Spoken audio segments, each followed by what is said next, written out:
ഓഹ്, എന്തൊരു ലുക്കാല്ലേ. 40 വയസ്സാകാറായെന്ന് കണ്ടാൽ പറയുമല്ലോ. ആ കണ്ണുകളും ആ ബോഡി സ്ട്രക്ചറൊക്കെ ആർക്ക് ഉൾക്കൊണ്ടെന്ന അടി നീ പറയുന്നേ?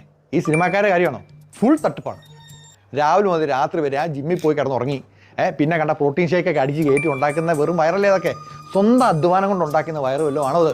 പിന്നെ ആൾക്കാരങ്ങനെ പലതും പറയും. ആളെ കാണാൻ നല്ല ഭംഗിയാണ്, ആരും ഒന്ന് നോക്കിയിരുന്നു പോകും. എൻ്റെ ശാലു, ഇവനൊക്കെ കണ്ടാണ് നീ മയങ്ങുന്നേ. കുടുംബത്തിൽ സന്തോഷവും സമാധാനമുള്ള ഏതെങ്കിലും ഒരുത്തിൻ്റെ വയറ് അങ്ങനെ വരണ്ട് ഉണങ്ങി 6 പാക്ക് ആയിട്ടിരിക്കുമോ? വീട്ടിൽ വെച്ച് വിളമ്പുന്ന നല്ല നാടൻ ചോറും മീൻകറിയും കഴിക്കുന്നവൻ്റെ വയറ് ഇങ്ങനെ മാന്യമായിട്ട് മുമ്പിലേക്ക് തള്ളി വരുള്ളൂ. ഇവന്മാരൊക്കെ വെറും പച്ച റൊട്ടിയും സാലഡും കഴിച്ച് ജീവിക്കുന്നവരല്ലേ. ഹലോ ആശേ, നീ പള്ളി വരുന്നുണ്ടോ? റെഡി ആയിക്കൊണ്ടിരിക്കാം. ഞാനോട് റെഡി ആയിട്ടിരിക്കുകയാണ്. നീ എന്നെ കൊടുക്കണേ? സാരിയാണോ ചുരിദാറാണോ എന്താണ്?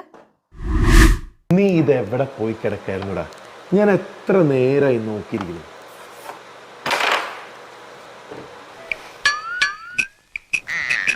എടാ, 3-4 ദിവസം കൊണ്ട് ശരീരമൊക്കെ ഒന്ന് വരിഞ്ഞ് വയറൊക്കെ ഒന്ന് കുറച്ച് ഷേപ്പ് ആവാൻ എന്തെങ്കിലും വഴിയുണ്ടോ? 3-4 ദിവസം? 10-40 വർഷം കൊണ്ട് നീ വളർത്തിക്കൊണ്ടു വന്ന് ഈ കുമ്പളങ്ങ പെട്ടെന്ന് ആക്കലാക്കാൻ നീ എന്താ ഒളിമ്പിക്സിന് പോകാൻ പോകണം? സത്യം പറടാ, എന്തോ ഒരു അടക്കം. അതായത് ഈ ഇൻഷുറൻസ് പ്രീമിയം കണക്കാക്കുമ്പോൾ ഈ ബോഡി മാസ് ഇൻഡെക്സ് വെച്ചാണ് പ്രീമിയം കണക്കാക്കുന്നതെന്ന് ഞാനിങ്ങനെ കേട്ടു.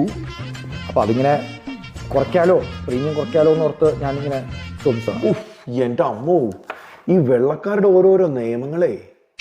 എന്നാ പിന്നെ നീ ഒട്ടും സമയം കളയണ്ട. വെറുതെ ജിമ്മിലൊക്കെ പോയി ഡമ്പലൊക്കെ പൊക്കി വെറുതെ നേരം കളയണ്ട.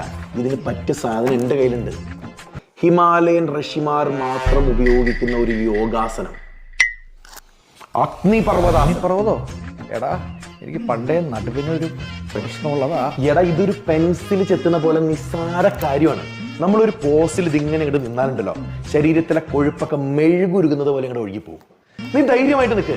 നിന്റെ പുറകെ ഹിമാലയം പോലെ ഈ ചെറിയാച്ചനുണ്ട്. ജോസ്മോനെ, കൊഴുപ്പ് ഇളകി പോണത് പോലെ തോന്നണ്ടോ? എടാ, എന്റെ ഹിമാലയം 2 പിളർന്നു പോകുന്ന പോലെ.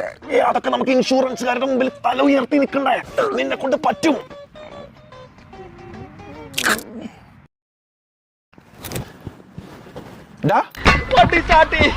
വേഗം, എന്റെ ദൈവമേ, ആ നിലവിളി ശബ്ദം വിടോ.